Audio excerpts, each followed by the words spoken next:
Hi everyone, and thank you for joining us today. I'm Allison Schaff with Smashfly. We're so glad you tuned into this pre-recorded discussion on talent analytics for data-driven recruiting.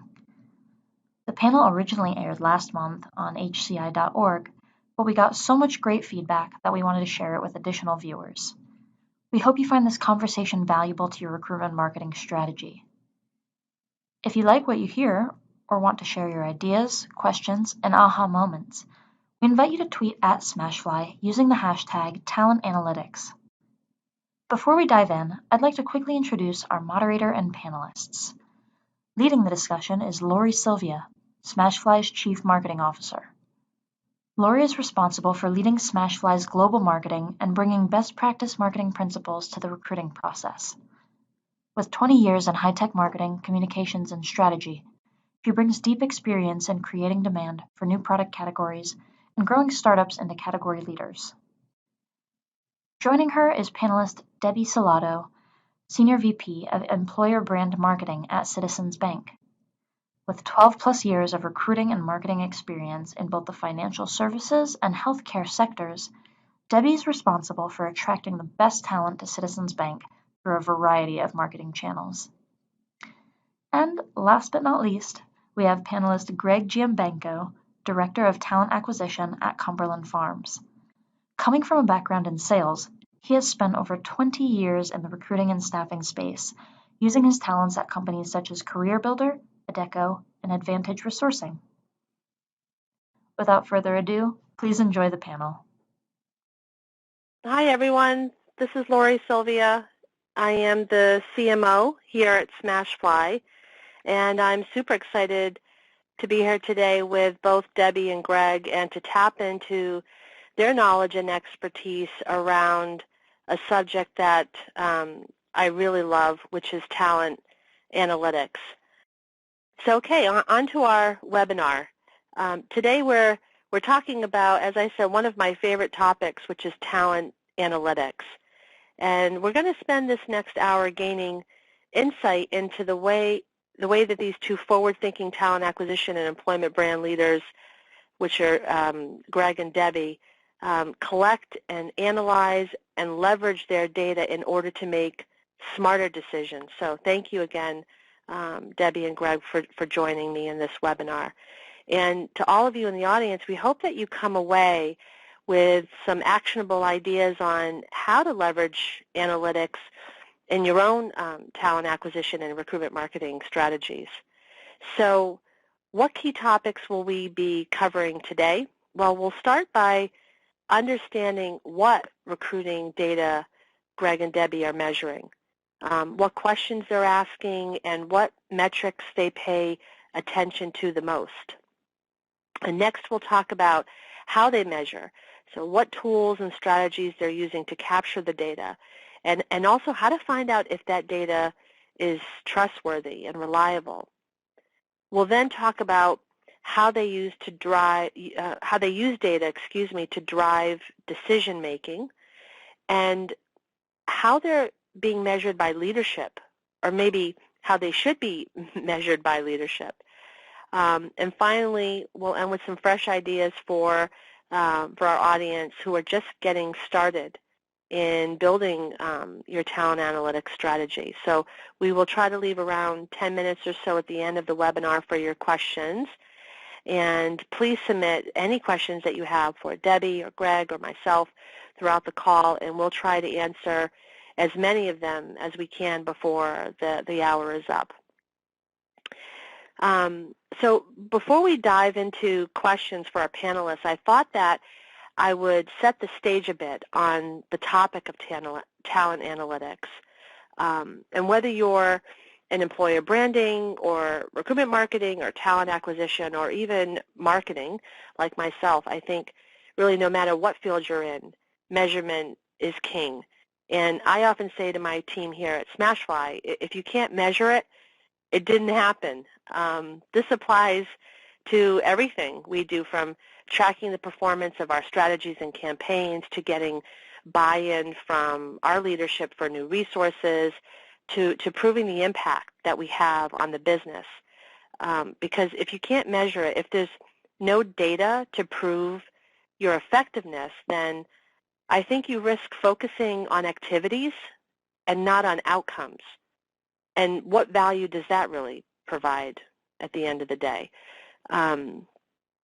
Just ask yourself, what's more powerful, saying, I think we made better quality hires in 2016 than we did in 2015, or here's how we improved the quality of our hires over the past 12 months.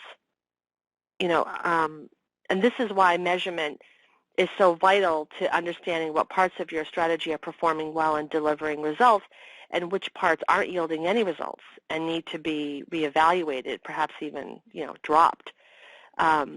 One of the things that I push my team on here is we want to move from I think to I know, because this is a sign of maturity, being able to learn from our successes and our failures and make smarter decisions about where we invest our resources. And just think about changing your own language, and it's super powerful to say, it's not that I'm guessing at something, it's that I have data to back up what it is I'm about to say to you. Because ultimately, I think it's only through accurate data and then constant measurement can you really capture what you need to make better decisions. And it's always about just continuously getting better. And you really need to make decisions based on data that you trust, because data has the power to tell stories and to tell us what we need to know, and also to reveal what we don't know. And I think one of the most powerful things in business is that it can remove the emotion and the guesswork. So hopefully if we do a good job with measuring data and analyzing that data and bringing insight to the business, then we'll really be able to move the whole talent acquisition profession forward. So let's take a look at an example here with the candidate journey. So, clearly I think everyone is joining in here because we all believe that capturing data is important, but one of the things that I want to explore with our panelists today is what data points are we capturing in both employment branding and recruitment marketing and talent acquisition, and when are we capturing that data? And what we see here is the recruiting funnel, so there on the right, and also a sample candidate journey on the left.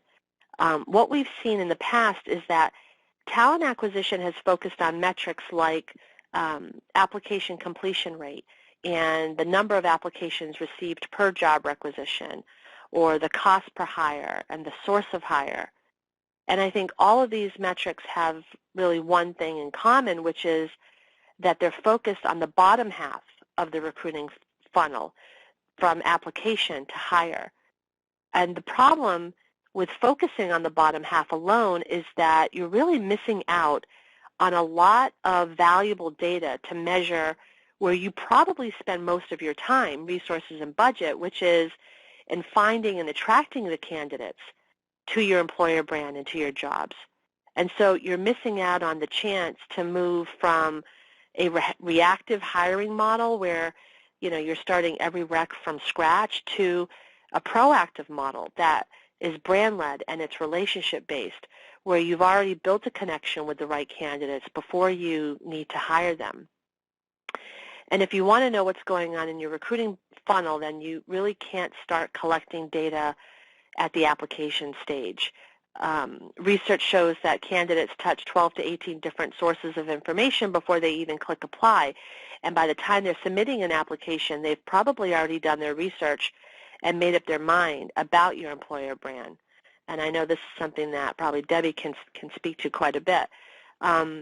So if we just to bring this point home here and walking through a sample candidate journey, we can see that we've got a candidate and she starts her search through Google, like most candidates I think do, and she's looking for a job in engineering. And she might end up on your career site, and after doing a little browsing there, she's thinking that this company seems sort of interesting, and then goes to take a look at your social channels, probably visits your Twitter page or your LinkedIn profile.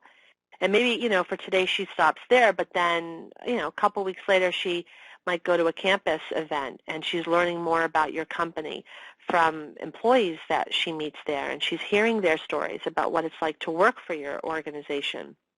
And this leads her to do some more research. Maybe she jumps back on LinkedIn and she wants to see, who your hiring managers are, and more importantly, see if she knows anyone who works there, and finds out that, a friend of a friend is in your engineering department, and so they connect over email.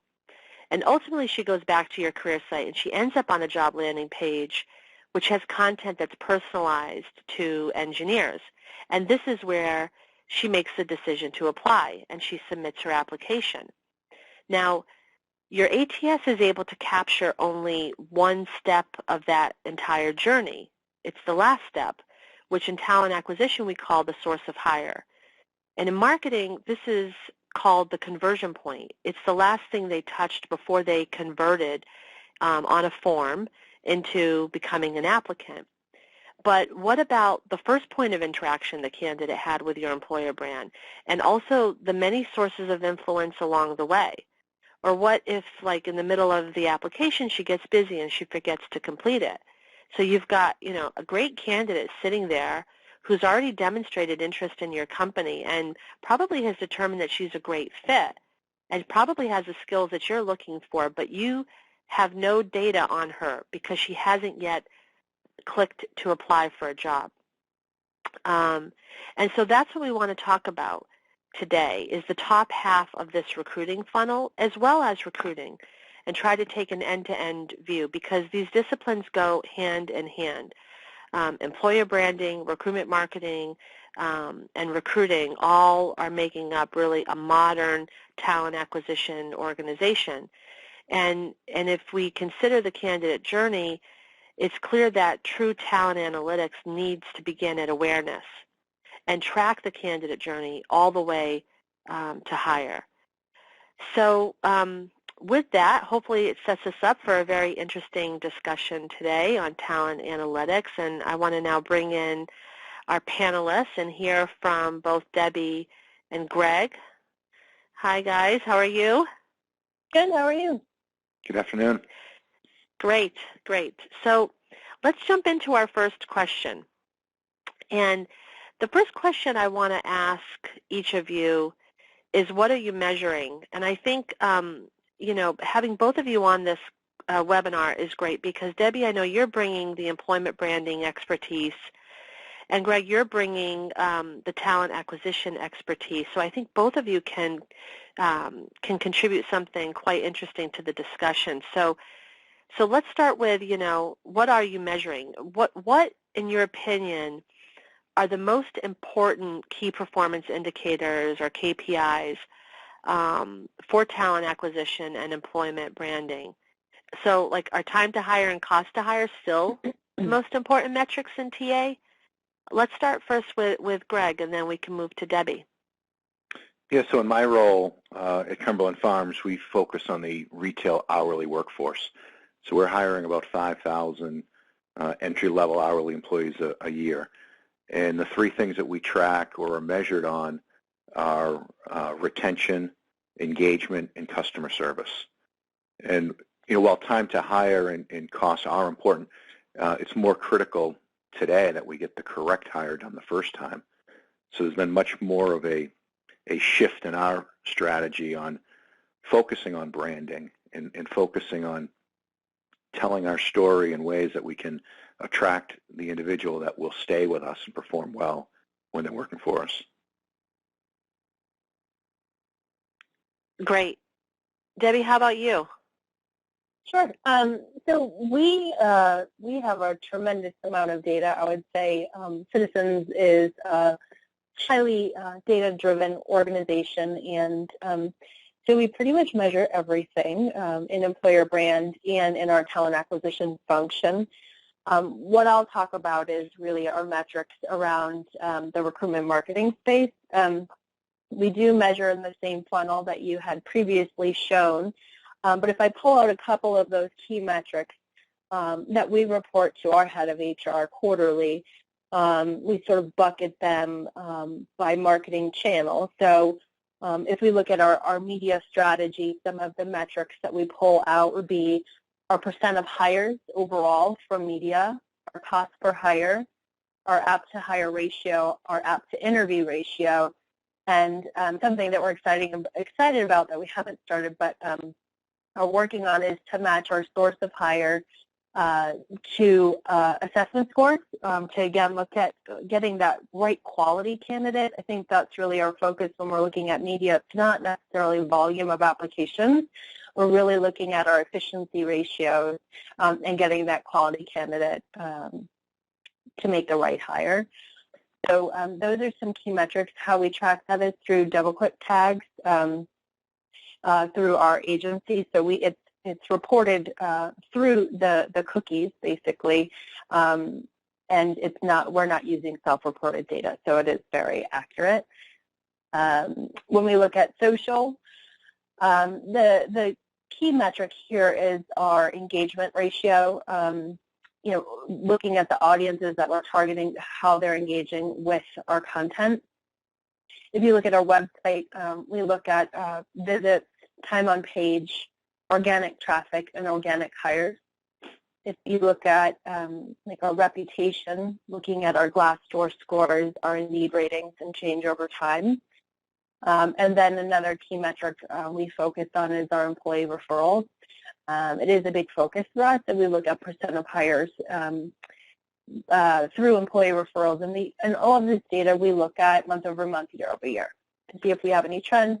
And we'll probably adjust to how, when we get to a couple questions further, what do we do with this data and how do we use it to make better decisions?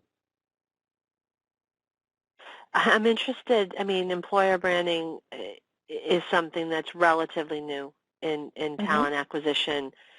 And so how does this differ from what you or your organization was measuring, 6 months ago, 2 years ago, et cetera? Sure. So I've been with the organization for 2.5 years. So my first year here was when we started the double-click tag. So we really got that in-depth data around looking at path to conversion or the candidate journey as you were describing, knowing what channels are part of the influence versus the conversion. So I would say for us, this is, it is newer. It's, 2.5 years in. I'm not 100% sure prior to me how they were measuring the stuff. They've had employer brand marketing at Citizens for a while. They're part of Royal Bank of Scotland. So in the UK, this seems to be a bit further along than in the US.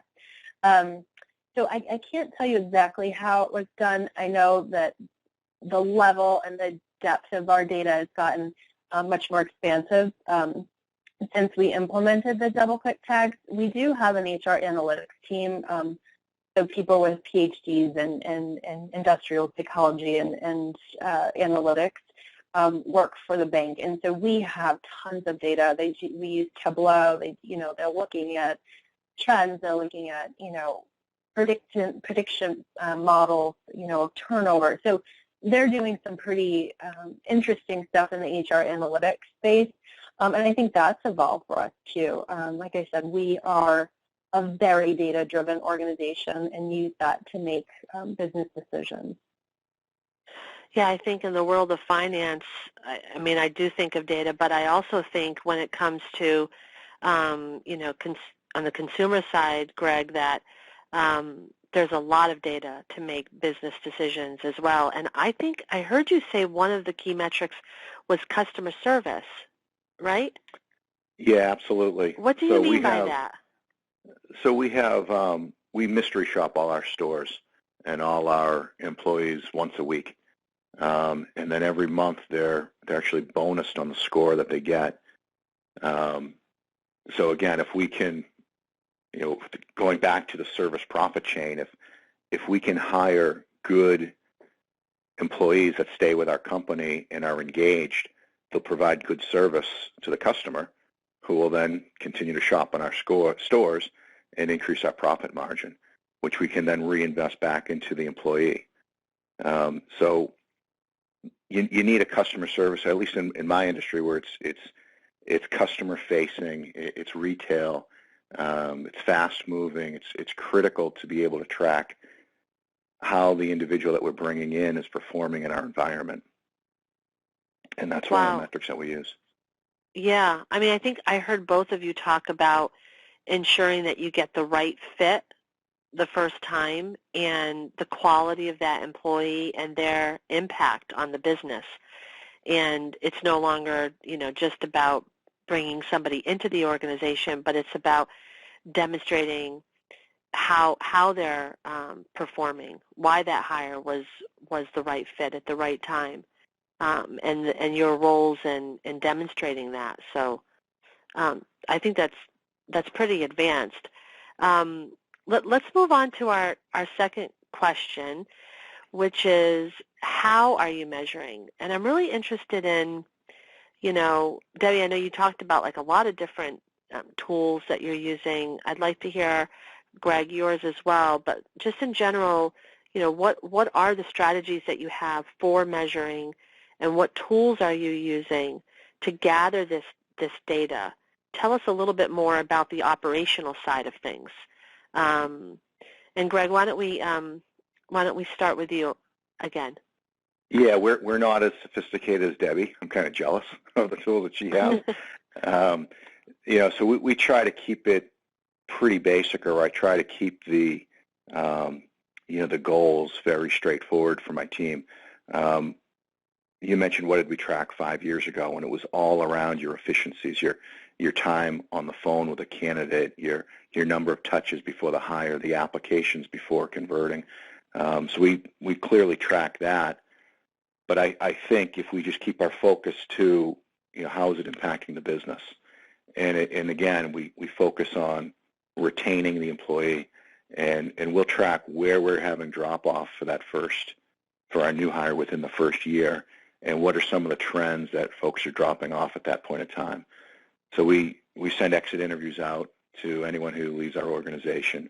We have employee surveys that we send out during different points of their first year with us, trying to, again, identify some trends and then developing programs to target the areas where we're losing the majority of our team members within that first year. Okay. Yep. And Debbie, give us a glimpse into the operational side of things for you. Sure. Okay. So I think the most complex piece of our measurement strategy is the double-click tag. So it's actually outsourced to our agency, and they apply pixel tags to all of our media that we procure through them. And it tracks all of our applications from our media sources, and also tracks our candidate journey.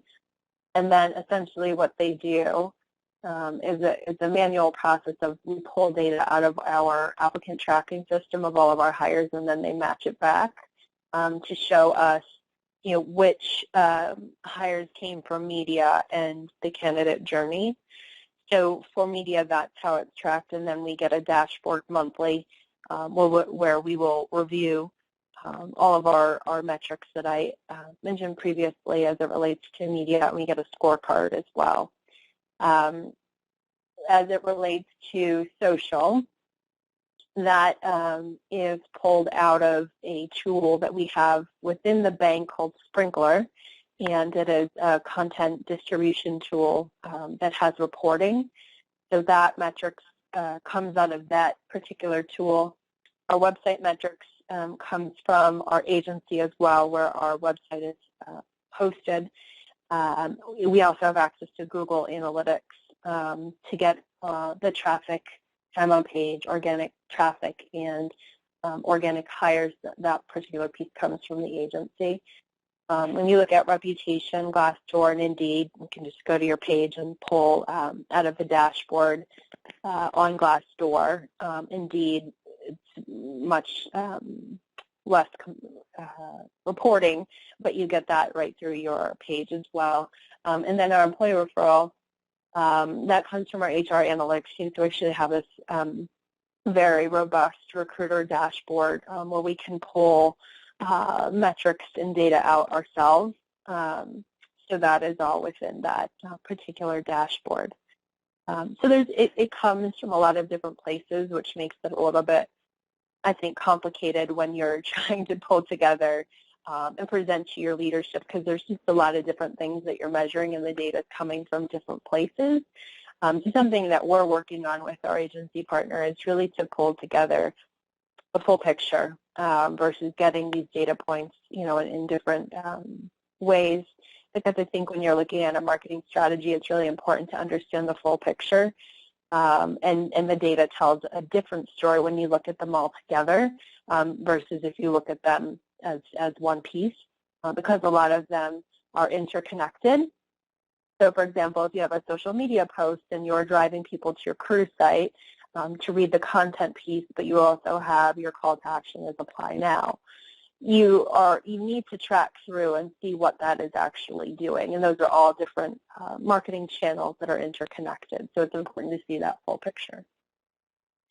Yeah, it sounds like you're you're really focusing in on sources and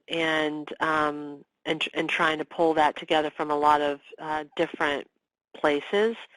And I wonder, Gregg, for you,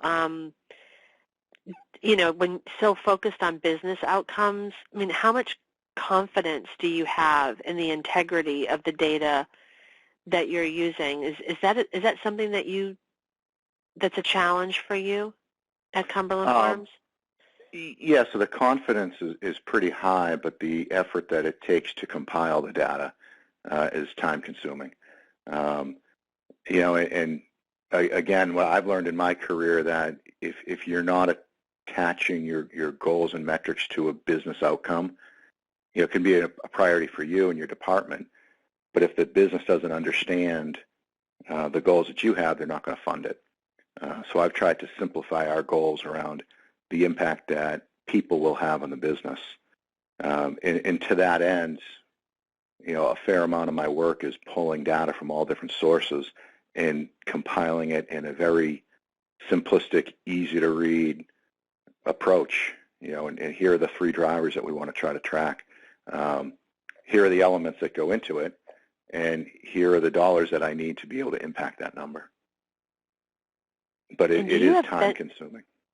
Yeah, both of you, that's one of the things that I'm hearing. It's like if you want to really dig in and have data that helps you demonstrate the value of what you're bringing to the business, it sounds like both of you are challenged with a lot of effort in order to do that. And I wonder if there are benchmarks that you use. So where Debbie, I'm sure there's a lot of marketing benchmarks out there. Gregg, in your case, are there benchmarks that you're using to measure yourself against with the 3 core KPIs that you're using? Yeah, absolutely. Within the convenience store industry, we're benchmarked, and then also within retail, we're benchmarked. So those are 3 of the pretty main drivers, including also turnover is one that's added. But I think data is pretty powerful, and sometimes it can be too powerful. And our goal, I know Debbie and myself, our goal is to have the data tell a story and to try to simplify it to, again, get what we want and we need, which is generally budget, so that we can then focus on what's important to us in talent acquisition. And I understand and I know that the marketplace has changed, and candidates are approaching job opportunities much different than even 5 years ago.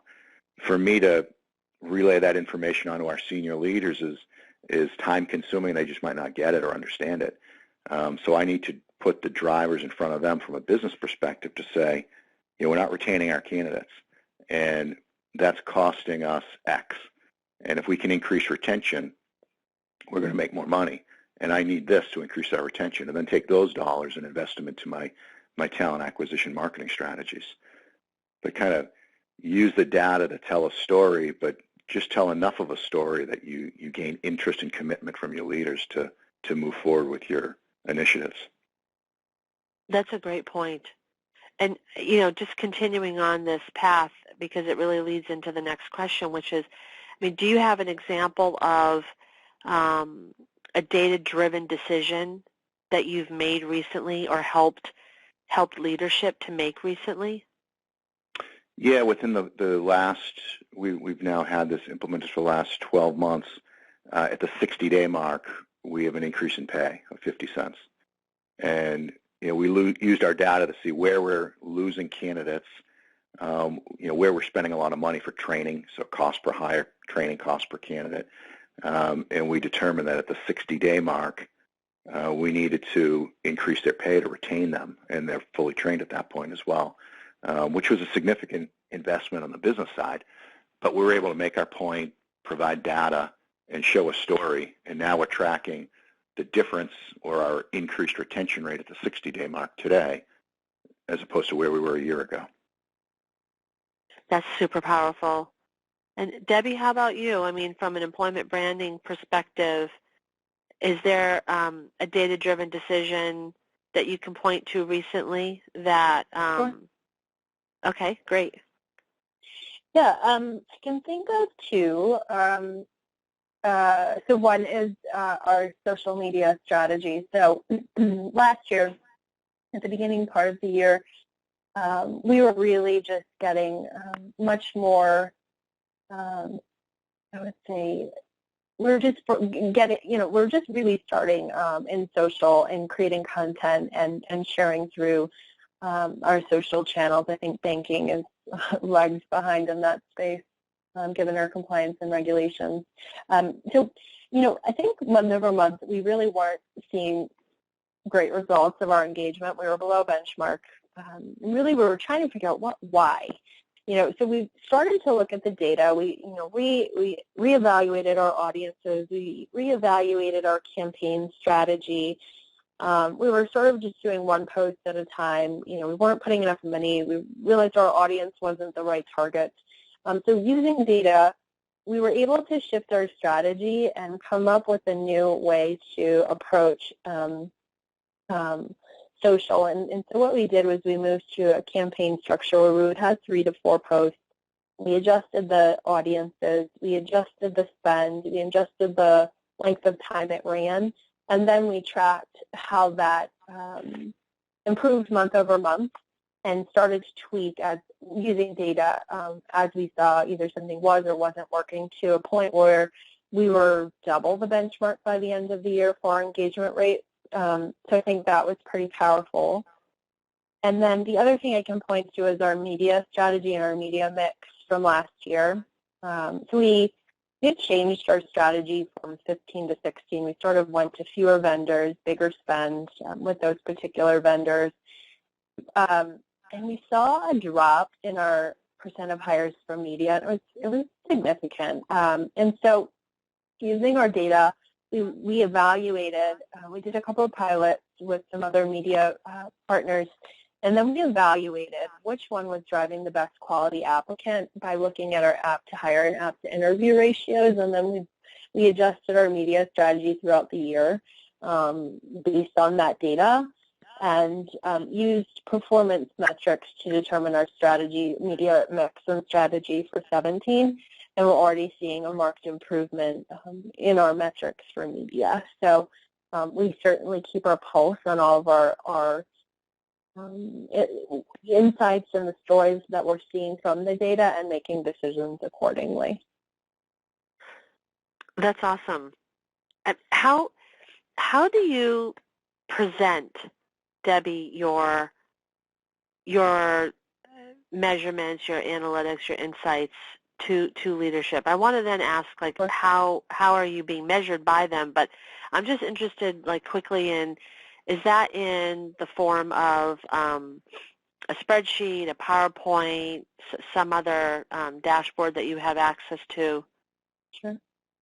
Yeah, so I've gone through a couple iterations and I've landed on a very simple 2 slides, because that's about all the time I get in our TBRs with our head of HR.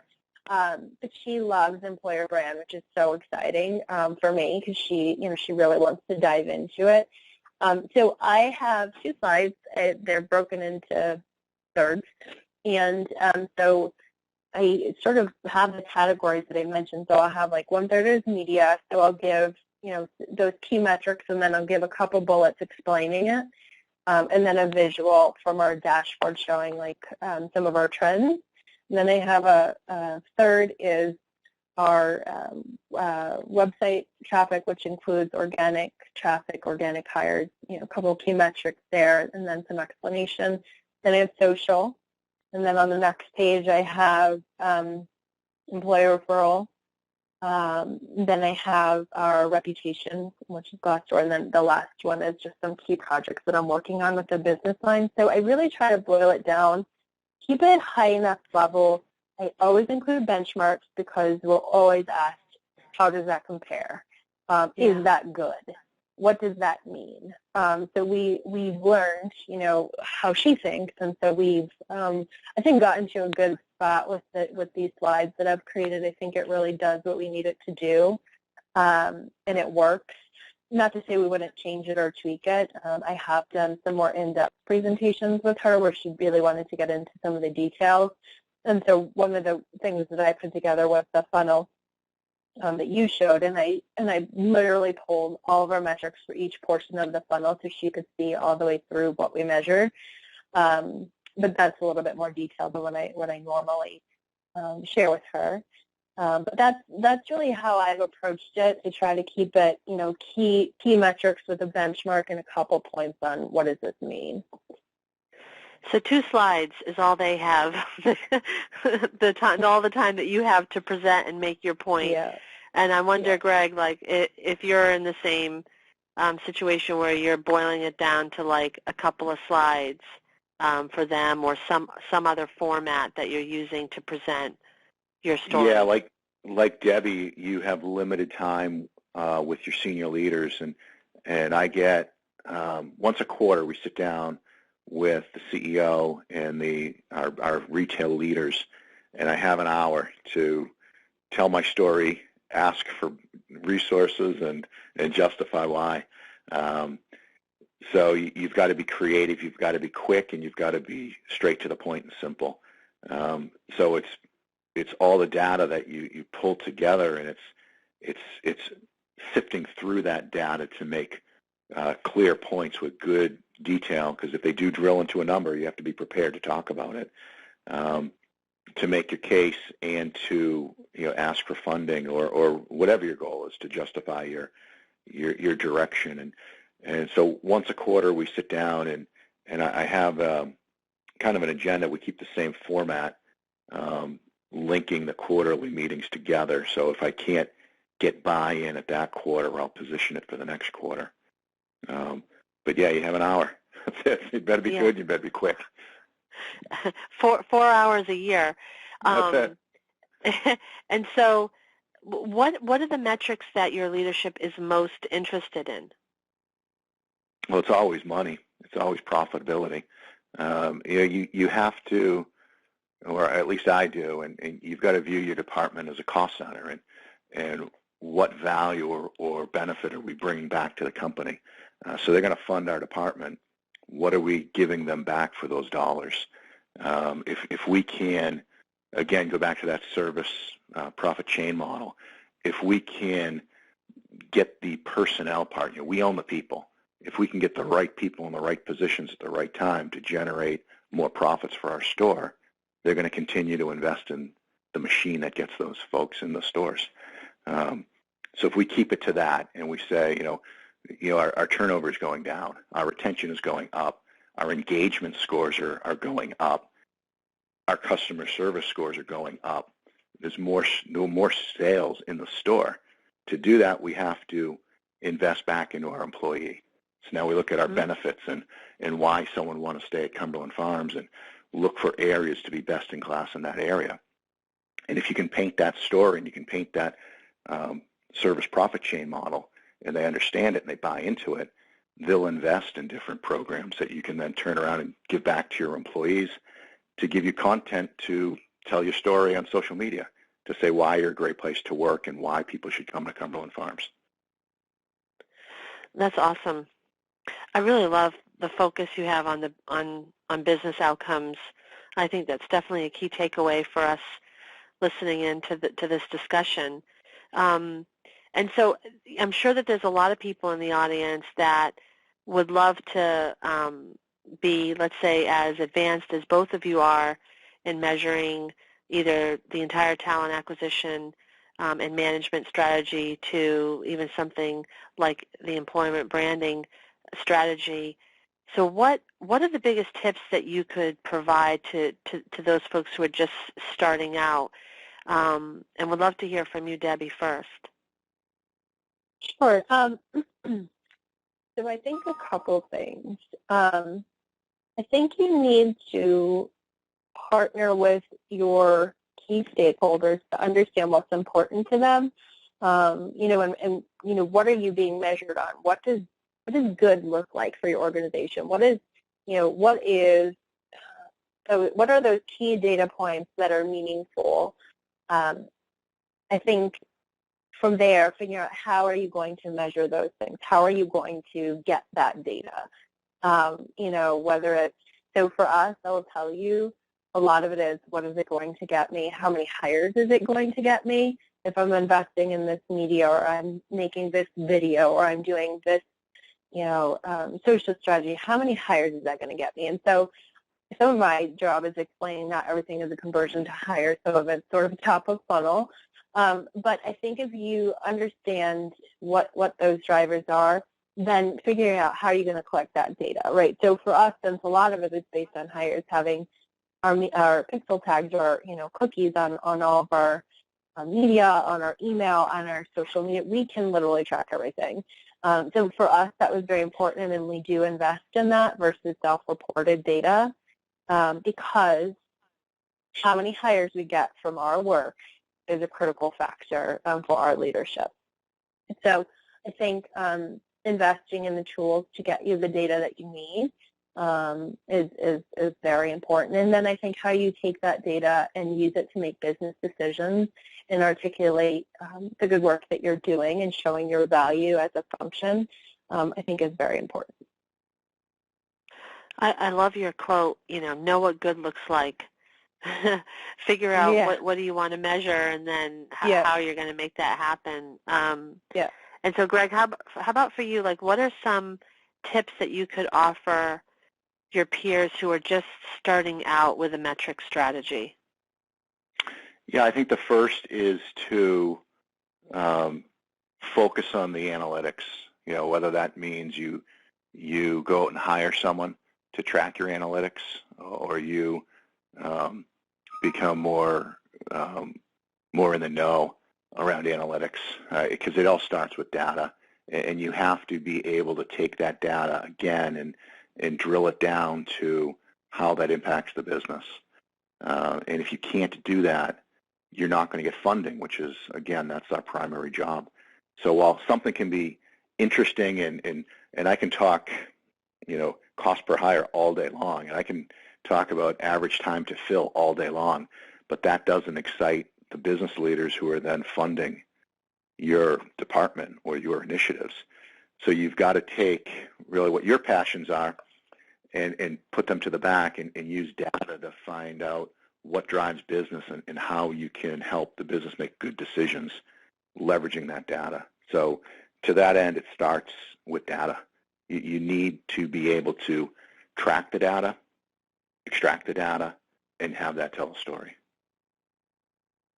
I love that. That's another great quote. Is data tells a story, and I you mentioned this earlier, and so it's like what story does your data tell, or what would you like it to tell, and then what data do you need in order to support what you're trying to achieve? So I think both of you have offered really great advice for folks who are just getting started. So I want to thank both Debbie and Gregg for sharing your insights with us. And before we turn it over to some questions from our audience, I'd like to just, share, I guess, a few golden rules of data. And first, data needs to be from a clean and trustworthy source. I think ask yourself, would you stake your reputation on what you're about to present, and would you allow yourself and even your leadership to make critical decisions using the data that you're providing. And if you need to, if you're concerned about that, then I think it's time to do something about it. You really need to ensure that you have data that is trustworthy. The second point is know why you're measuring it. So, collecting data is great, and there's certainly like a lot of different metrics that we can collect in talent acquisition, but I think what we've heard today is that it's meaningless unless you know what you're truly asking and why you're asking it, and also what it is that you need to understand and who else will consume the data and what do they need to know and why. This last point was something that we heard from John Cudine from Thomson Reuters, who presented at Smashfly's Transform Recruitment Marketing Conference a few months ago. We've got a great video of John's presentation where he talks about how he's brought a lot of analytics and measurement into the talent acquisition function at Thomson Reuters, and we'll make sure to share that video link with the audience. And finally, putting your data into action, setting time aside to actually examine and analyze the data that you're collecting and see what impact that your team and your strategy is having on the business. Because I think we've heard both Gregg and Debbie talk about how their senior leadership really sits up and pays attention to the analytics that they can bring to the table. And you can have all the data in the world, but then it's meaningless unless you put it into action. So then, what do you do following that QBR or following that meeting with your CHRO to make the next quarter even stronger? So thank you very much for joining us today. And now I'm going to turn it over to Holly to lead us through the Q&A portion of the webinar. Awesome. Thanks so much. And a big thank you to Lori, Debbie, and Gregg for sharing your expertise and offering those best practices on the topic. So we have a first question coming in from Kristen, and she wants to know from Debbie, do you ever get data fatigue, and what data elements have really made a difference for your company? That's funny. Yes. So, I think for me, I've had to learn to become very analytical and appreciate the value of data, and I very much embrace it, and I think it's very powerful. So for me, it's not my natural instinct to want to dig in, but I've really changed my perspective, and I think in seeing the value and that it does open doors to whether it's get budget or to launch a new program or to get buy-in from leadership. So I do think it's very important. Can you remind me the second part of that question? Sure. It says, what data elements have really made a difference for your company? I don't think it's necessarily one particular element. I think it's that we've been able to pull all this data from all different sources to tell our story as an employer brand function and really show the value that we're bringing to the organization. So much so that when our head of TA presented to our board of directors, this was a big part of his presentation. So it really shows how much the organization values our work, and I think the only reason that we've gotten to that place is because we have data to show it and show the ROI and show the difference that it's making in bringing in the best talent in the market. Great. Bringing in good talent is definitely important. And our next question comes from another Kristen that's on the line with us, and she says, the topic of the funnel is measured by web analytics. The bottom half happens in your ATS. How do you measure the complete funnel? And was that for me or for Greg? Not directed toward a specific presenter, so whoever would like to take it. Okay. I can talk a little bit about it because we do look through the funnel. So my funnel is a little bit different. So I have awareness, research, consider, apply, and hire. So we are able to look at both the top and the bottom of the funnel. I think you're pulling data from different sources to really pull together that full picture. We don't have just like one place we can go to see the full funnel as of right now. I do know we are moving in that direction. We do have a new metrics gateway through our agency that's going to be pulling all of this data to one place. But right now it's a little bit more pulling together information to create a full funnel picture. So, you know, if you have the right tool, you can do it. Otherwise, I think it's a manual process and going to your different sources to get that information. Yeah, and this is Lori. Just to chime in on that, there is technology that can help you measure your entire candidate journey from awareness all the way to hire. And so, you know, I'd encourage people to look into recruitment marketing platforms. That is one technology that I know can provide that for you. Yeah. All right, great. Thank you, guys. The next question we have is also not directed to anyone particular, but it says, for quality of hire, when do you measure it, at 60 days or 90 days or other post-hire? Greg, can you jump in here? I think this would be great for you. Yeah, sure. So we do 30, 60, 90 in 1 year for our new team members. And, you know, again, if we can retain longer and they become trained and more profitable to the store, I think we've determined that around the 60-day mark is when it's a quality hire, and now we're making money on the individual. So now if we can retain them from 60 days to a year, and what sorts of retention tools do we need to develop to make sure that once we do identify that quality hire that we can keep them. But we feel around the 60-day mark is where we've determined if it's a quality hire. All right, great, Michael. Or excuse me, Greg, I'm looking at another screen. Our question comes from Michael, and he says, do you measure the recruiter's performance on the same metrics, or are there different KPIs? I can talk a little bit about this, and Greg might be better to answer this question, but our recruiters there are surveys that go out to the candidate and the hiring manager to rate their experience with our recruiters. I don't know all of the exact questions. I would say they are not measured on the same things that employer brand is measured on, but it is about quality of experience, you know, interaction, information given on job support. Again, I don't know all of the details, but we do measure our recruiters in that. And then we have other metrics like their time to fill. From a compliance perspective, they have audit scores, how many fills they have over their goal. So there's a number of metrics for our recruiters, but they're not the same as for me. Yeah, and then from my perspective, we use a lot of the traditional metrics to measure a recruiter. So we have, and recruiting's an activity-based business. So you're going to measure dials, you're going to measure time to fill, you're going to measure, how many recs were filled, and then you're going to measure, from a quality of hire perspective, how long the individuals that they've placed have stayed in those roles. So really the internal metrics from measuring your recruiting team hasn't really changed in the last, 15 years. It's all activity-based measurement. All right, great. Thank you, Greg.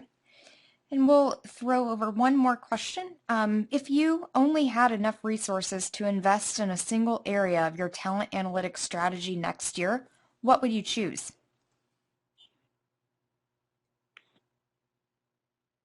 So for me, I would say having the double-click tags and the support that comes with that from an analytic perspective is critical for us, just given the amount of data that we need to prove our ROI. I think for us that's critical. So having a way to track your performance of your various channels outside of self-reported sourcing. And for me, it would be a recruitment marketing platform. Again, that's a top part of the funnel that we're not able to track effectively today. And what we've done is we've made an investment in a recruitment marketing platform to be able to measure that.